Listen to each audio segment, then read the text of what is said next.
Good morning, good afternoon, and good evening to all of you joining us from different countries and different timing zones. I'm Rian El Fawal, the CEO at Lab Relief, which is a local NGO from Lebanon working in the WASH sector. And today I'll be facilitating this session.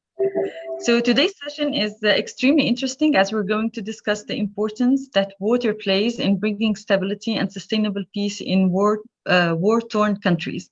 Throughout this session, Dr. Mara Tignino, lead legal specialist in Geneva Water Hub at the University of Geneva, and Anya Azarieva Valente, sorry if I'm pronouncing a bit your names wrong, please forgive me. Anya is the global lead on conflict prevention and peace building at UNICEF, will both be presenting to us the role of water in peace processes and potential entry points for employing the WASH Triple Nexus for building peace and stability. Now, following the presentations, we will have a panel discussion to share lessons learned from the field, the role of human rights to water and sanitation, and their linkages to other human rights in peace building processes. Our panelists are Kelly Ann Naylor, Chief of WASH at UNICEF, Dr. Dabia Farouk Al-Qaisi, the Iraqi Minister of Construction, Housing and Public Municipality, Ahmed Al-Ayoubi, the founder of Lab Relief, Guy Bonvin, Ambassador and Swiss Special Envoy for Water in Central Asia. Now, at the end of the panel discussion, we will leave the floor to you for questions. And then we will finally wrap up the session with Professor Danilo Turk, former president of Slovenia and lead political advisor in Geneva Water Hub. So welcome all. And now how better could we start this session except with Professor Pedro Orojo Agudo, Special Rapporteur on the human rights to safe drinking water and sanitation.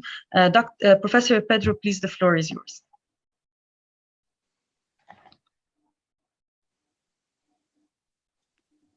Thank you very much. Well, I am grateful for the honor of opening this event with a few words of welcome and introduction. So thank you really to the organizers. Since my appointment as Special Rapporteur on the human rights to safe drinking water and sanitation, I have taken up the challenge of promoting water as an argument for peace. This theme that will preside, in fact, over the last of my thematic reports in the third year of my mandate in the near future.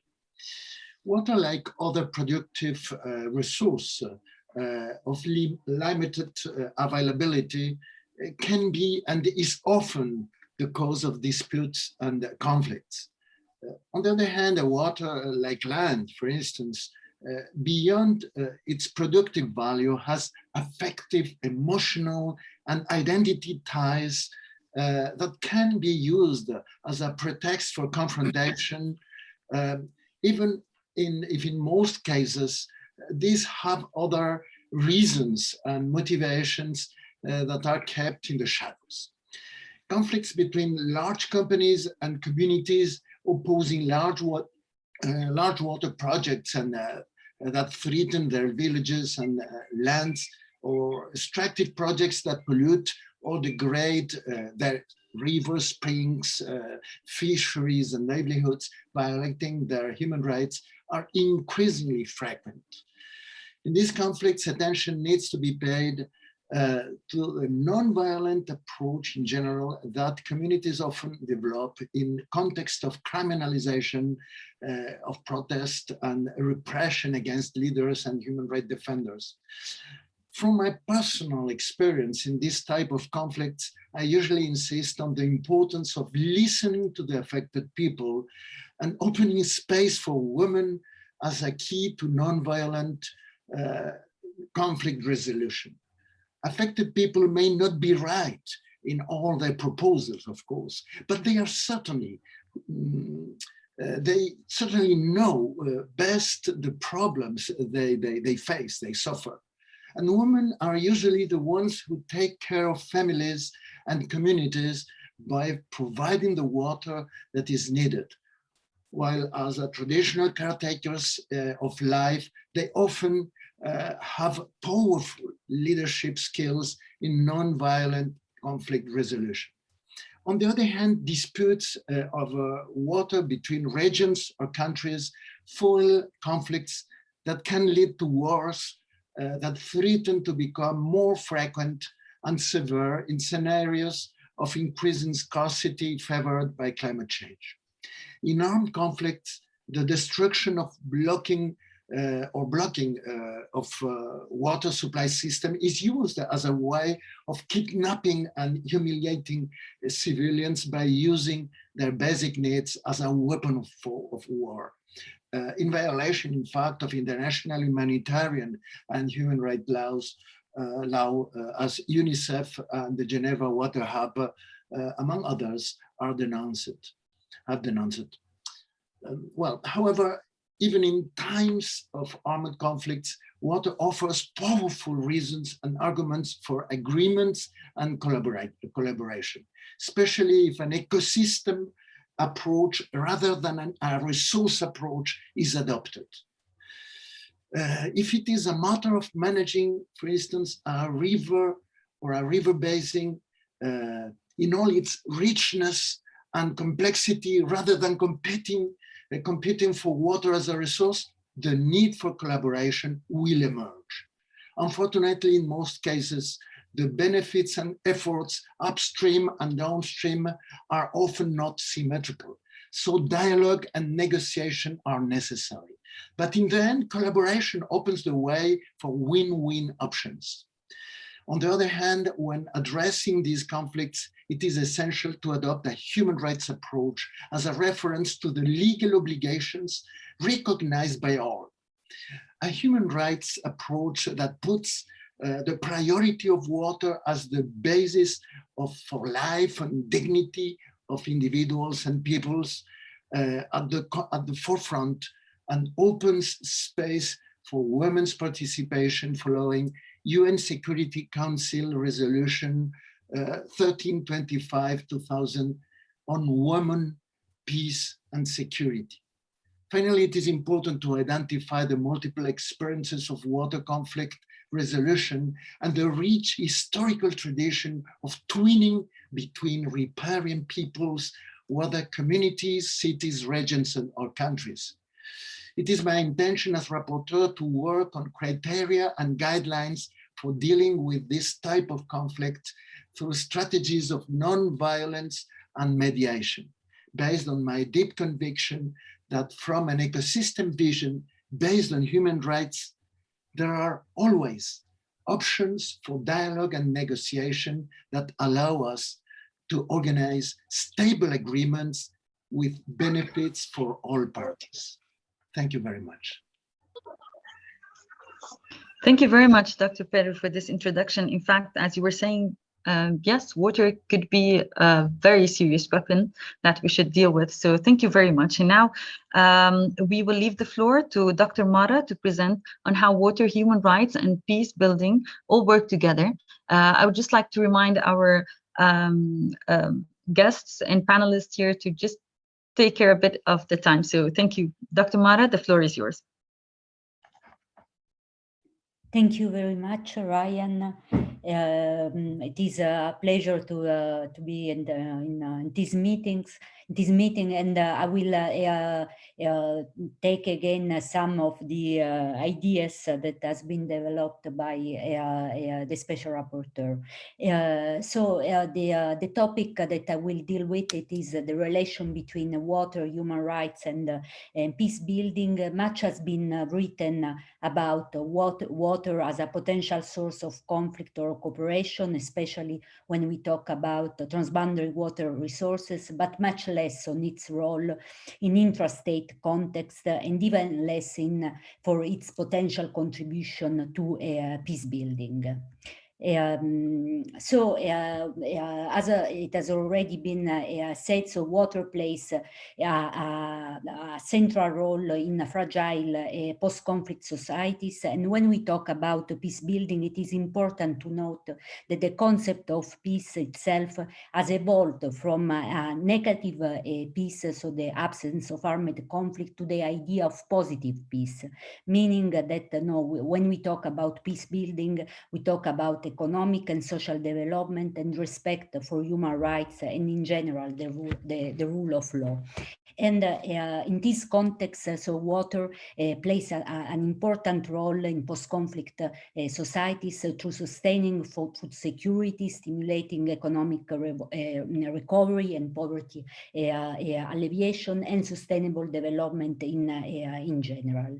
So when we ensure access to drinking water supplies and sustainable water management, we can be able to transform past dividers into new connectors, linking the people across the conflict line and the existing conflict. So also we can see that over the time there is an evolution in the concept of peace building. For a long time, peace building process have been focusing on the technical challenges of water availability and quality. However, there are new trends that focus more on the what we can discuss about local peace building, so a localized version of this peace building. And in this context, local communities plays an important role, an indispensable role. And also some authors have referred to the concept of hybrid peace building. So hybrid peace building include both the universal standards based on the rule of law, especially human rights law, but also recognize at the same time the role of local communities. And also the UN Security Council has recognized the significance of the importance of the local ownership of peace building process. So what does it mean situating water and human rights in peace building? As I said before, so the traditional approaches have more focused on technical solutions, in particular the restoration and the building up of water facilities. And less frequently, peace building has addressed the question of water rights that seem to be more controversial, and so it seems that this could be at the basis of conflicts and rather than peace. And we have very few peace agreements that address water rights. However, we think that it is important to promote this human rights-based approach as the basis of peace building. And this has several advantages. Firstly, the human rights-based approach can provide the standards for defining and creating water policies at the domestic level. Second, the human rights-based approach also facilitates participation and empowers marginalized people. Thirdly, this also helps to develop accountability and accountability frameworks that can be very useful, for example, for fighting corruption during the reconstruction process. And also, in general, the human rights-based approach can contribute to build trust, credibility, and legitimacy among states and local communities. Also, the human rights-based approach can be at the basis of cooperation between different actors, including public and private sectors.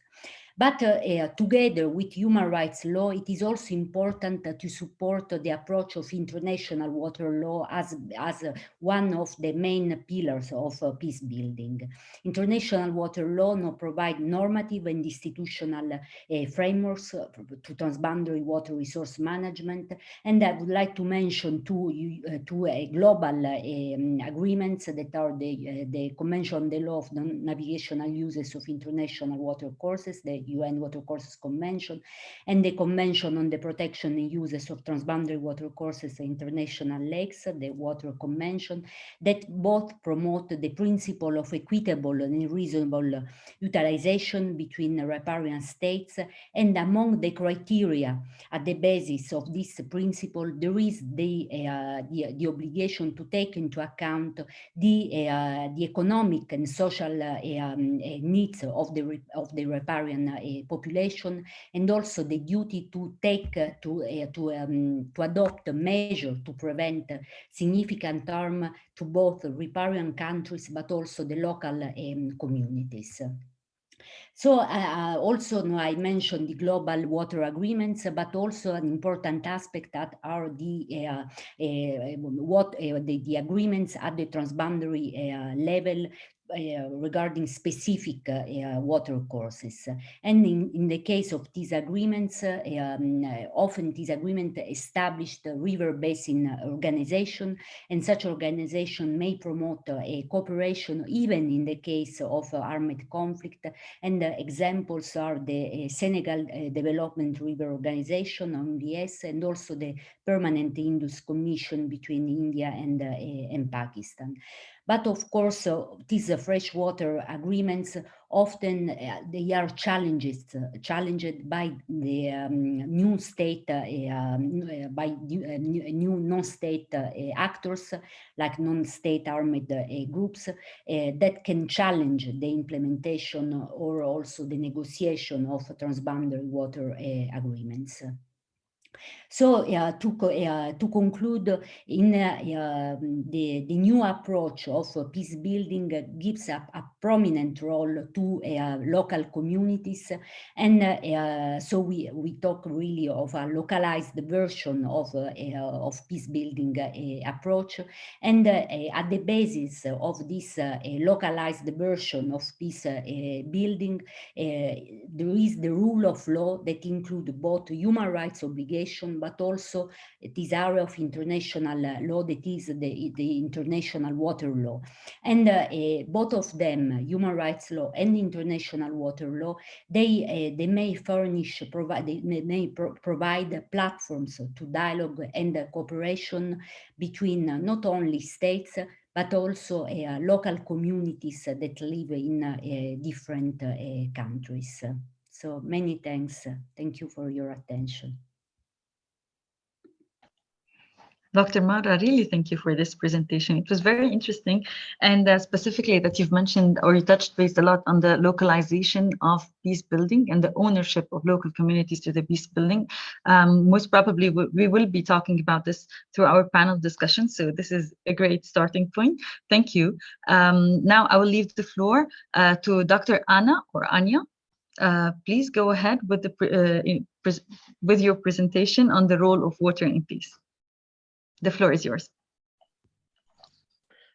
Thank you very much, Ryan, and thank you, Mara, for helping me with the presentation, with the technology here. Hello, everybody. So it's wonderful to follow Mara's presentation that sets out really kind of the theoretical framework and the history around these topics. So I will be taking you a little bit to discuss towards the practical experience that we've been having in UNICEF and with our partners exploring this topic of water as a catalyst for peace, and how can we move beyond conflict sensitivity in WASH services to contribute to peace objectives through WASH. So first, thank you, Mara. So first, just to preface with a couple of words of why is peace building critical for UNICEF, or why is UNICEF engaging itself in the business of peace building? So preventing conflict and building peace is absolutely critical for realization of child rights everywhere. We know that around the world, about 1 in 5, 420 million children live in countries that are affected by armed conflict and violence. We also know that these protracted conflicts are on the rise now and are driving about 80% of humanitarian need globally. They also pose significant threat to safety and the well-being of children, and are linked to some of the deepest and deepening deprivations. At the same time, evidence also shows that investment in prevention really does work. For each US dollar spent on conflict prevention, we save roughly $16 down the line on humanitarian or reconstruction work, etc. So next, today in fragile context, essentially we have reached a critical juncture for the 2030 agenda, with major setbacks across all key development objectives, especially set out by the COVID-19 pandemic. Within that, access to water and sanitation is at the center of this challenge. We know that in extremely fragile contexts compared to other, people are 8 times less likely to use basic drinking water supply and are almost 4 times as likely to lack basic sanitation. Next, at the same time, I think it's been already mentioned, but water scarcity does present a major challenge for sustainable development, with more than 2 billion people experiencing high water stress and water scarcity expecting to displace in semi-arid or arid areas millions of people. Estimates are quite broad, but nonetheless, we also know that close to half of the major urban areas are projected to be under the high or extremely high water stress by 2030. So the combination of these factors of fragility, but at the same time increasing water scarcity, we can go next, Mara, please. Water can play, water has a quite complex relationship with conflict and peace in this context. So there are a few ways in which we have observed this interaction. First, water can become and does become in many instances in itself a source of competition or dispute. Regions that are vulnerable to water stress are particularly ripe for conflict. Often services such as water usage become a potential point of contention that fuels conflict or dispute among groups due to the lack of equitable access and due to the lack of mechanisms to facilitate such intergroup dialogue. So, for example, we observe conflicts and disputes over increasingly scarce water resources in locations such as in the Niger Delta in Mali. The area is hit by repeated droughts, which deteriorates water availability for different users and contributes to tensions between the farmers and the herders. Second, we see that water can serve as a contributing factor for instability and violence in conflict or fragile settings, where exclusion from services fuels underlying grievances among the populations, which is actually driven by other issues, not water, vis-a-vis the state or local authorities or other groups. So exacerbating factor. To take an example, in Basra province in southern Iraq, a water pollution incident and its consequences provoked quite massive demonstrations against the governance of social services in the region, coming on top of quite long-felt dissatisfaction with government services more broadly. Thirdly, we also see water as a frequently impacted by armed conflict itself, whether explicitly targeted or incidentally affected by actions or conduct. Nearly all of the conflict-related emergencies where UNICEF has responded in the recent years have involved some form of attack hindering access to water, whether directed against water infrastructure or through incidental harm or tactics used by a party to conflict to limit water supply to conflict-affected populations. Sorry, next, we can go next slide, please. Yes, thank you. And then so just to finish on this point, in Ukraine, in Iraq, in Syria, and state of Palestine, in all of these contexts, we saw destruction of vital water infrastructure, as well as many cases denial of humanitarian access. In Syria, we know around 12.2 million people need access to water and sanitation due to heavy infrastructure damage over the past decades of conflict. Water shortages are a result of a range of tactics, including shutting of the water at the resource airstrikes and ground attacks on water facilities and hindering access for civilian workers to repair or operate facilities. Thank you. Next slide. So from these different ways, sorry, previous slide. Yes, thank you. So from these different ways in which water relates to conflict, emanate several opportunities or avenues for leveraging water for peace. So approaches for leveraging water for peace could range from protection of wash in situations of armed conflict to water issues as a natural resource management and broader kind of local peace building approaches. And thirdly, to leverage wash services as a deliberate platform for collaboration and building social cohesion and strengthening state-society relations. Next slide. So recognizing this complex relationship of water and conflict and peace, UNICEF works with humanitarian development and peace-building actors to ensure that WASH strategies and services do not exacerbate tensions in the first place and where possible contribute to building peace. We know that all these decisions on where to drill the boreholes, on how to share and manage resources among displaced populations and host communities, how to govern water resources can all be contentious issues. The implementation of WASH interventions has sometimes failed to consider how these specific, maybe technical decisions can and do intersect with larger socioeconomic, political, and environmental factors, and in turn contribute to or exacerbate the conflict dynamics. Hence, the first critical step is this understanding of how WASH interventions intersect with conflict factors. This is the key role of the conflict analysis, right? So there has been quite a limited practice and limited capacity in carrying out such analysis systematically on a different scale at local, at national, or even transnational level, creating somewhat of a blind spot for programming. So that's prioritizing kind of specific conflict analysis in WASH, but also attention to water into the multidimensional conflict analysis is a key priority. Second, at the very minimum, the intervention must be non-discriminatory and do no harm.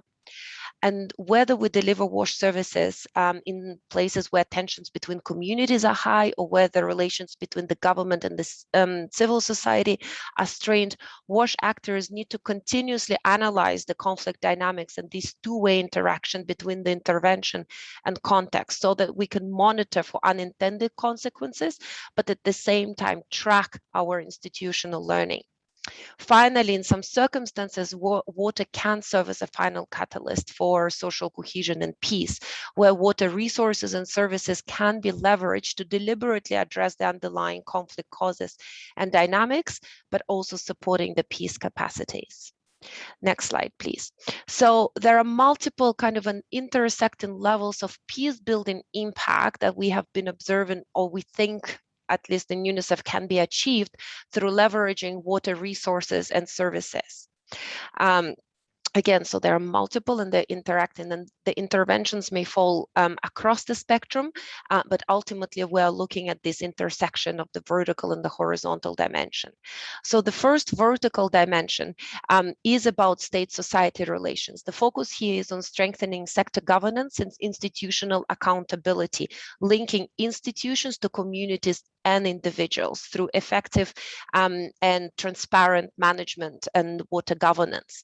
Some of the entry points for operating at this level or contributing in this level may involve strengthening systems and structures focused on equity-oriented WASH services and management at all levels of society and with all stakeholders, ensuring that the interest of the vulnerable groups are at the center of the integrated water resource management, supporting civil society and other actors to better articulate their needs and rights vis-a-vis access to WASH services, and then similarly strengthen government mechanisms for local level ongoing consultations involving representation of all groups in service delivery. Or finally, maybe enhancing institutional understanding of local resource pressures, right, which communities are facing, which result in water-related conflicts, and enhancing structures for resolving them. So, for example, in South Sudan, UNICEF has worked to establish the framework for an equity-focused reform of WASH sector and generate strategic subsector investment plans to meet the identified needs of the local groups, ensuring their participation. At the second level, it's a relational level that is horizontal. This is about enhancing bonds and relationships between and among groups, strengthening inclusive community mechanisms and capacities to respond to the effects of violence and address underlying causes and dynamics. Some of the entry points for programming here include implementing joint collaborative water development projects to facilitate some form of constructive and safe contact between divided groups, linking people kind of across the conflict lines. Other actions may involve creating incentives for joint action and providing platforms for collaboration that allow for trust to grow in the community. And then, for example, other aspects could involve strengthening the role of women and young people across communities in water management. So as an example here, we know that in Adado, it's actually in Galmagdu state in Somalia, there are multiple instances where conflicts between the different subclans emerge due to competition over water resources and land for grazing. These conflicts usually intensify during the dry seasons, and some do end in deaths or displacement. So there, UNICEF has collaborated with partners to drill deep boreholes and establish effective infrastructure, but involving the subclans at all stages of the project, and also ensuring pledging to operate and maintain the facilities in the long run. By combining this technical solution with social approach, enabled the project to improve on one hand the water access during the dry season, so already reducing the competition, while at the same time contributing to reduce tensions between the subclans. Finally, the last level, also very important one, is the individual. It's actually about working with young people, women, duty bearers, individuals within institutions to enhance their own capacities as individuals to deal with the impacts of violent conflict, address its causes, and strengthen social cohesion to ensure human security.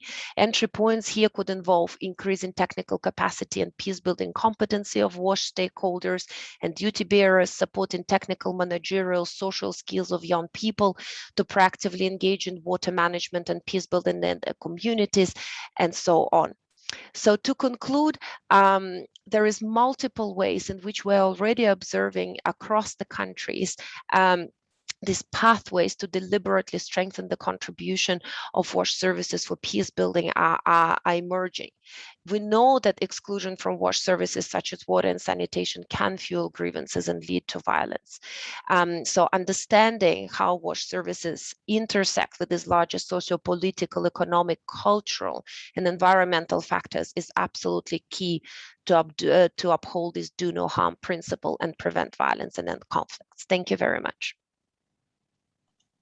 Thank you very much, Anya, for translating Dr. Mara's presentation into actual examples and real life from field incidents that you face. So thank you very much. Now we're going to go to the panel discussion.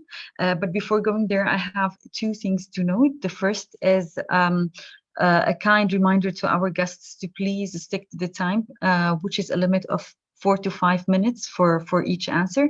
And the second is to remind the participants and those who are interested in asking all our guests, so they could please type their questions in the chat box whenever they wish. And now to start with the panel discussion, which I'm very excited for. Let's start with Kelly. So Kelly, as the chief of WASH at UNICEF, why do we want to pursue the humanitarian development peace nexus, the triple nexus? And thank you so much for that question. And it's just such a great honor to be a part of this session with, I think, our global thought leaders and doers on this really important topic. I think in many ways, I think in some ways the answer to this question is simple, and we can say that the 2030 agenda embodies the dictum that there really can be no sustainable development without peace, and there can be no peace without sustainable development. And I've kind of turned it to a water view, since I think water is so central to development and human survival. And I think therefore we can say that there can be no water without peace. and also no peace without water. So I think when we're looking at this from an angle of not only about meeting basic needs, but also really in the lens of reducing risk, reducing vulnerability, and an overall contribution even beyond the water sector to realize all the human rights and ultimately a brighter future. This improved water cooperation for peace and stability has such an important contribution to make. I think for many of us, for example, myself, who've worked in many emergencies around the world and now find myself often working in development context, I think we've been so encouraged by the UN Secretary General really putting forward his vision that we have to bring together the humanitarian and the development spheres from the beginning of a crisis to support affected communities, to look at structural and economic impacts, and as part of a prevention agenda, so we don't go into a new spiral of fragility and instability. And he's created, I think, this image that a lot of us have that humanitarian response, sustainable development, and sustaining peace are really three parts of the same triangle. I think Anna's really mentioned, I think some of the things for me that have really made the case have been the data. And when we did the first Water Under Fire report, I think, we didn't know what it was going to look like. And when we did, we looked at what is the access of basic drinking water in the fragile countries, and we found that people were 8 times less likely to have access to basic drinking water. When we looked at diarrhea data of children, we found that children under 5 living in conflict zones were 20 times more likely to die of water-related diseases than the violence from the conflict itself. These are just really compelling facts that I think can really help inform our work. And so I think just to say that I think while we can say that the water situation is dire, I think it's also really coming to bear that water is really part of the solution. And in many discussions that I've been in on the humanitarian development and peace nexus, I always like to point out that we are a doing sector. And I think we have been able to show some good examples where water has been able to be a catalyst for peace. It's been able to build social cohesion, and it's really been transformative. So I think this is really a part of the vision for the future of a sector that needs to work together between humanitarian development and peace building to achieve our overall objectives. So just to say, this will continue to be a priority for UNICEF. And I think we will continue to work on water and peace building in our country programs. It's a priority for our strategic plan, and we'll continue to work together with other members of the UN system and the UN family to really try to make the UN system deliver on our integrated approach to peace building across all of the 3 pillars of human rights, sustainable development, and peace and security. So thank you so much, Ryan, and I'm really looking forward to questions and being able to be a part of this great discussion. Thank you so much. Thank you, Kelly. Thank you. And in fact, well, overlapping vulnerability, specifically in marginalized areas, do need an integrated program, as you were saying, and this is exactly where the Triple Nexus fits 100%. Now, with Dr. Davia, so as the Minister of Construction, Housing and Public Municipalities in Iraq, I suppose you have definitely faced a lot of challenges and opportunities for government-led WASH program in contributing to peace and state building. So can you please give us an example or more on these challenges and opportunities? Please go ahead.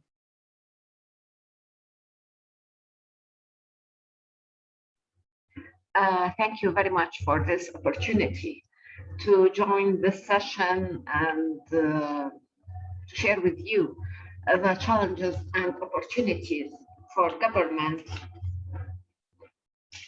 led WASH program in contributing to peace and state building. Actually, here in Iraq, the challenges that we encounter and occur due to climate change and series of wars since 1980 until nowadays affect the water scarcity due to, first of all, lack of water resources due to the huge decrease in Tigris and Euphrates in rivers water levels as a result of the many dams that built on them. Second, the lack of water projects in the country due to the wars and poor spending on this sector regarding maintenance, improving and upgrading the existing infrastructure and establishing new projects such as dams and efficient sanitation system to provide the society with acceptable drinking water and reduce the water losses.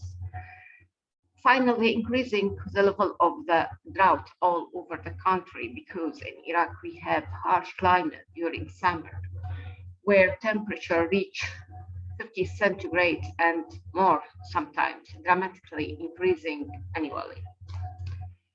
All what mentioned converted to be problems to the government in many aspects, including the economy, society, businesses, migration, and security inside the cities, and specifically the big cities where more migration are expected to move from the village countryside to the cities. As a result, will press huge needs in the cities. Wash services and more money need to be spent to upgrade the capacity of these cities. On the other hand, the agriculture and the green areas will reduce due to drought and migration of the farmers. On other hands, there are actually many opportunities. The solution to encounter all those challenges to bring peace to the society could be as educate the society and raising awareness. It's quite important to educate and enlighten the society and the people about the issue of water and predicted problems and how important to save the water resources available, and urge the people to understand the water issue and how this issue would affect their lives on every aspect of the life. Second, data collection. One of the key solutions is for the water issue in Iraq is to build an advanced system to collect data about water resources level, segregate the demand of water, water consumption, water losses, drought level, etc. Because by collection data, we can anticipate the problem and help us to be prepared and establish or work on solutions.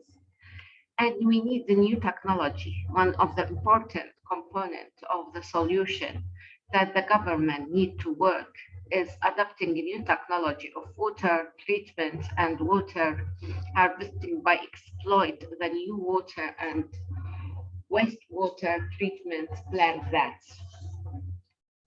everybody needs, that providing of infrastructure for basic services ends the perception of inequality that lead to any situation of tension, as it generates jobs, opportunity, and increase the flow of money in the economy while facing shocks and economic development. The Iraqi government has relied on knowing the special needs of the community with the participation of local representatives of the community in identifying the and inventory needs and solutions, as it contributes to the effective planning of the network, its local ownerships and cohesion at the local level. Thank you, Ryan. Well, thank you a lot, Dr. Davia, for this. And It's very interesting. I really appreciate your presence with us in this session with all the experience that you possess. And perhaps the challenges do differ from one country to another. With us here is Ahmad, the founder of a local NGO in Lebanon, working in the WASH. Now, Ahmed, you have dealt with local communities and stakeholders, and as Dr. Mara was saying, localizing peace building. So, in your opinion, what is the role of local? What is the role of local communities in WASH, communities and stakeholders? What is the role? Because I'm hearing echo. So, what is the role? Of local communities in WASH for peace, and how can their roles be strengthened? Ahmed, go ahead. Thank you, Ryan. Hello, everybody. Actually, it's my honor to be here, and I will try to answer your questions from my field experience. Actually, talking about peace, well, the definition of peace was really different from one year to another since the last 10 years where we were working in the conflict areas in northern Lebanon. Actually, for example, in 2013, peace definition was the end of sectarian clashes. Actually, more than 21 rounds of deadly clashes there. And from 2014 to 2016, actually surviving extremism waves was peace. From 2017 until now, facing all this political, economical, and financial challenges we are facing now, actually a dignified life is peace. In return to your question, actually the role of local communities for peace, actually in every WASH program, actually the role should be full engagement, from identification, from WASH gap mapping, to implementation, and also to the handing over processes. Here, we can go to the other part of your question, where how can we strengthen the role of local communities? Actually, again, after the full engagement, the full engagement will grant increase of sense of ownership to all the projects we are trying to implement. And after this full engagement, we should always try to connect local communities through local committees and community mobilizers, etc., to the employees and staff of local water establishments, where they can find solution to their common challenges. I mean water solutions. And in this process, the sense of citizenship and not only the ownership would increase. And this increase of the sense of citizenship will strengthen the base of peace for the future. That's it in a very simple way. Thank you. I tried to summarize everything in several sentences. Thanks. Thank you, Ahmed. Actually, this in fact triggers a lot to think of. It's what's the definition of peace and how it changes from one context to another. So thank you for pointing that out. And now, Guy or Guy, I'm not sure how you like your name to be pronounced. From your political background, how can the role of development actors contribute to peace building with the core objective of leaving no one behind? And how can this be achieved through the Triple Nexus? Please go ahead. Yes, thank you very much, Ryan. My name is Guy, French name. So thank you very much. Good evening to all of you. Thank you very much to the organizer to give me the opportunity to share some thoughts with you on this triple nexus and role of development actors. I will try to take a little bit altitude and to look also at the time scale from peace building to stability, which is actually many different dimensions. So the triple nexus humanitarian peace development actually correspond to different time dimension. The first, the humanitarian response, we heard it many times already tonight, is usually a short-term action responding to an emergency, life-saving needs in a conflict the context of a conflict and non-stabilized context. Development and peace, or development and stability, are in a much longer time space. Development has a mid to long-term perspective, requesting a more stable context to take root, to which the water diplomacy actually contributes with all its tools. Simultaneously, peace building can only be sustainable with solid socio-economic development perspective, providing the substance of future peaceful future. So it is actually two things which are working together in a positive circle. Stakeholders also involved in these different aspects of the nexus are actually not the same. Today, for instance, in my special envoy capacity, I also see the different actors and challenges and opportunities associated with the water dimension nexus. Typically, in the emergency context, you have a humanitarian agency like the ICRC. I was working for that agency before, which delivers a support where the usual public structure have not anymore the capacity to do so. It's actually replacing a failed structure because of the conflict and providing a solution. I could experiment it in Bosnia when I was involved in such a type of action, like rehabilitating and supplying equipment, chemicals for water treatment plants, serving both sides of the front lines. It was an example of Iraq. I was in the region also in the year 2000, where the both Kurdish side and the governmental side was also fighting for water. But in that case, it offered also a unique bridge between two parties. And we saw it, for instance, today in Ukraine, where actually supplying chemicals of both sides of the front line is actually a way to shuttle information. This is one thing. These embryonic dialogues then progressively evolves to a water diplomacy structure dialogue, identifying needs beyond the water sector, establishing also the link between socioeconomic development and stability. And as a matter of fact, water is always at the heart of the socioeconomic development for energy, for food, for water irrigation, of course, and for health, and of course also for disaster risk reduction, which means water diplomacy needs to be supported at the same time with capacity building and investment. And this terrain is actually typical for bilateral agencies like Swiss Development Cooperation and associated with grants and diplomatic initiative. And this is exactly, for instance, the terrain of a Blue Peace initiative, where we are working hand in hand with development actors and bilateral cooperation. So we cannot definitively act alone on that.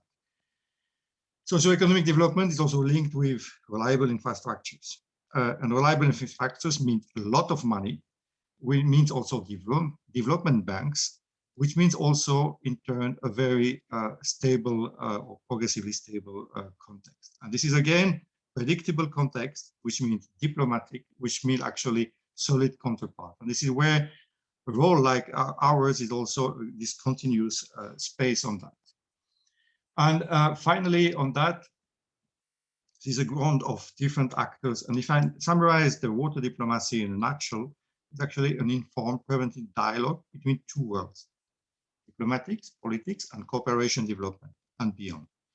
It's a way to reduce water scarcity, natural hazard vulnerability, and a tool to strengthen riparian states cooperation to optimize costs for secure water. And this is the big challenge, taking big money, and all steps have to be secure. This is why, and I will conclude on that, water diplomacy is a mix of engineers, diplomats, social experts, ethnologists, whatsoever, which actually all aim at putting together water and diplomacy and beyond. And I think with that, I think I also try to cover the whole chain of intervention. So thank you very much, and back to you. Well, thank you very much for you. I cannot imagine how hard your job is. It really makes the challenges that I face daily very easy. So thank you for that. I'm afraid that we might not be able to take any questions due to time shortage. So I'm really sorry, but I can find no better way to wrap up this fruitful and interesting session, but with Professor Danilo Turk, a former president of Slovenia and lead political advisor at Geneva Water Hub. It's our pleasure to have you among us. Please, the floor is yours.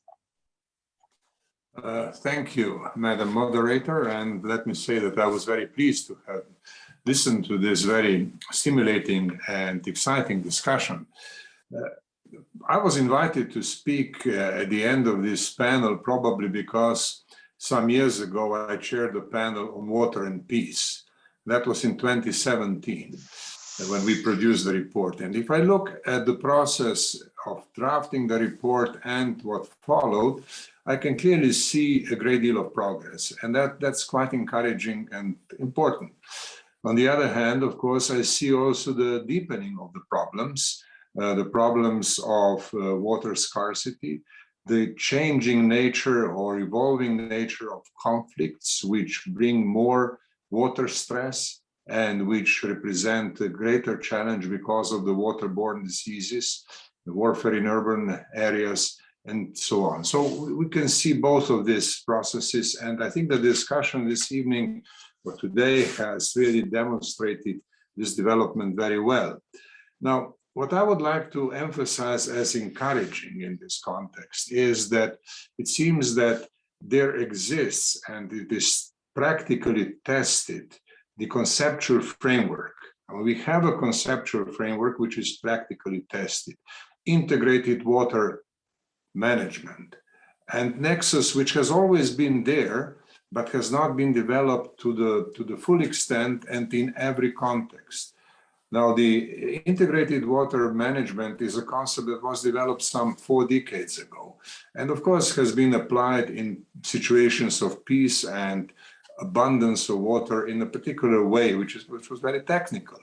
But now we are talking about issues that require not only political understanding and full political and social responsibility, but also greater knowledge and commitment. And I think that the panel today demonstrated that very well.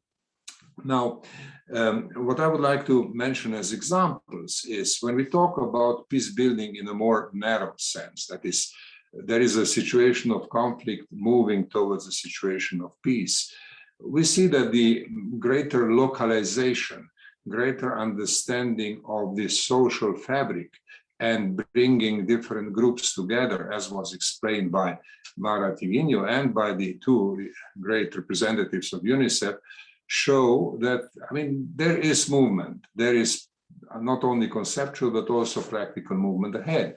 Similarly, when we talk about the human right to water, I was very encouraged to hear from the rapporteur that the actual emphasis is not so much on the normative aspect of the right.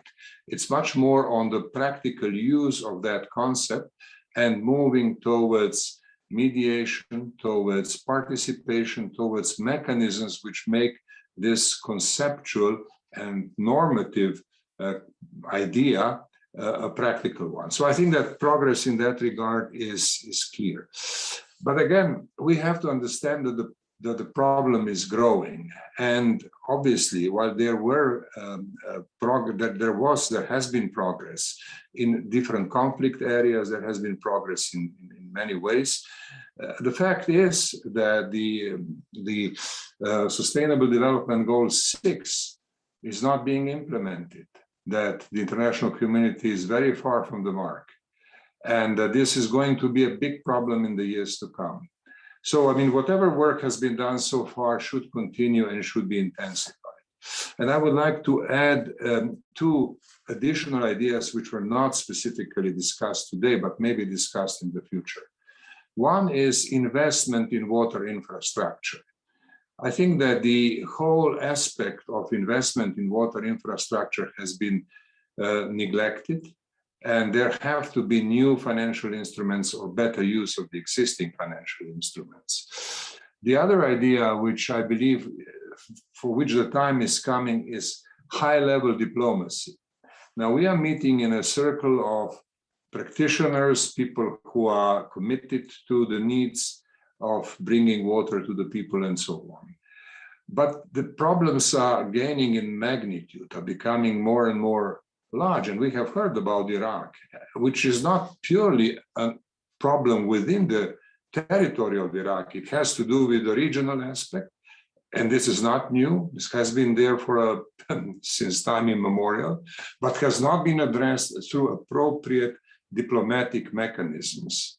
And I think that there is a big deficit here. I think in the entire region of the wider Middle East, including Afghanistan today, including Iran, we are likely to see much more serious problems in the future. And what I would like to end up with in my remarks, after having listened to this very interesting and stimulating discussion, is there are still areas where we have to come with initiatives. And high-level diplomacy is not too high for the group of people who has gathered today. I think that we have to think about it. We have to make proposals. There is no justification for absence of collective regional action in the Middle East. And we have to address this issue at one point as well. Now, this is my final remark. I hope I'm within the time limit. Madam Moderator, I guess you will need a minute or two to conclude our meeting. And I'm happy to have been part of this discussion. Thank you very much. Thank you very much for you. I don't know how to conclude after your conclusion. This makes it really hard. So thank you for the remarks that you made. I'm sure that we could spend hours and hours talking about this specifically with all the expertise, the examples, and the knowledge that each of the guests here have. So thank you for being with us and for sharing this. I'm really sorry for the participants who were not able to share their questions, but thank you again. Thank you. It was a pleasure.